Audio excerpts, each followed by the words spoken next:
What about the famous proof of the Kuzari, the great Hebrew poet, and he didn't like to be called a philosopher, but we usually refer to him as such, about are you not a fan of the argument of mass revelation, the argument that the mass nature that we lay claim, that not just Moses or the elders were at Sinai, but that it was to the entire populace, which according to the Bible could have been millions of people, that reduces the chances. I know it's not a positive proof, but it does reduce the chance that the Revelation story was made up. The idea that millions of people would conspire at that time or some later period to fabricate an event and to say that not only did that event take place, but the witnesses of that event were numbered in the millions.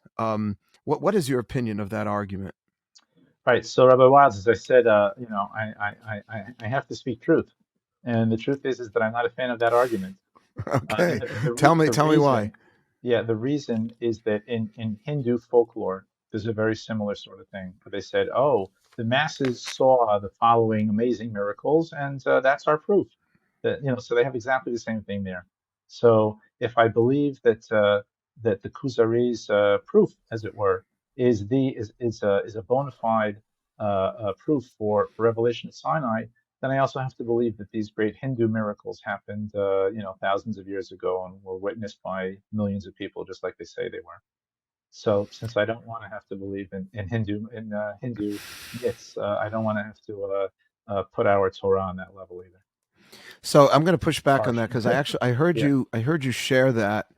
I listened hmm to a couple of podcasts where you were interviewed, and I heard Okay. that mentioned. I did a little research, and there is in fact such a hmm belief within the Hindu tradition, but Okay. their belief is that it was a select group of their sages that heard the revelation. What we're claiming was that it was the entire Uh-huh. populace. Now, of course, if you have a group of people, it's better than a single person, but Yeah. a group of people is still not the same as the masses.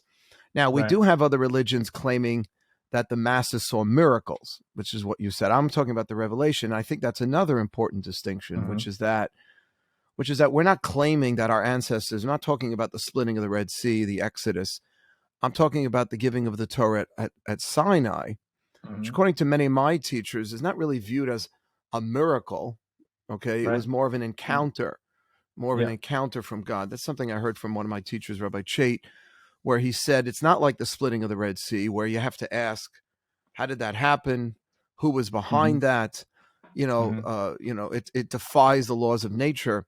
There was nothing about the giving of the Torah at Sinai that wasn't, I mean, obviously God communicating to human beings and Yeah. making Right. himself audible in human terms is a Right. big deal, but it's not the same Right. thing as seeing an ocean split and then the people chasing you drowned in it after you've been saved through it.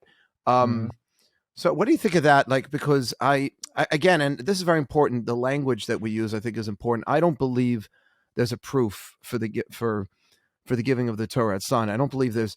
I'm also an attorney, so this would not hold up in a court of law in the sense of evidence. But I think what people are looking for is what the book Lawrence Kellerman wrote, Permission to Believe.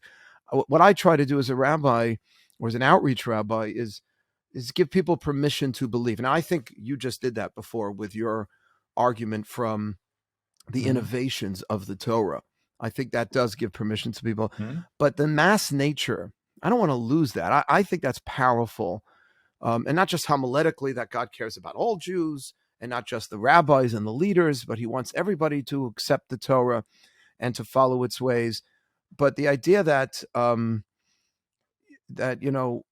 more people listening to it and more people claiming it happened like this reduces the chances of fabrication. So the Hindus, okay, they have a version of that, fine. And I also think there's a sect within Sikhism that also lays claim, but nobody So lays you, you claim to you you say that. already know more about these other traditions than I do, Rabbi. So I won't comment anymore on Well, them. no, you're being honest, Yeah. Yeah. but no one really says that their entire nation was there for that moment, not Uh-huh. when a miracle Okay. happened, for that Okay. moment when Mm-hmm. when their God is giving over their truth, the way they want their God wants them to live. So therefore, Hmm. would it still have credence, this argument? Not as proof, but as a little more of a rational basis to, let's say, reduce the chances this whole thing was made up. Let me put it this way. Um, um, I, I don't personally resonate with that so much. It's not that it Hmm. doesn't have to resonate for other people, but since I have nothing else to compare it to, it's hard for me to latch onto. But when I read the Torah and how it handles political power, and I see that in about literally a dozen different ways, what we find in the Torah harkens towards developments that would come literally only thousands of years later, and it weaves all of these innovations in a very complex matrix of social life, in economics, politics, calendar, the way it relates to technologies of communication. That does it for me much more because that I can really feel. That I can sense. That I can compare that to other traditions of political thought and measure how revolutionary any one moment was. And I just this seems to me to be a A more blowout. more It's a compelling blowout. case.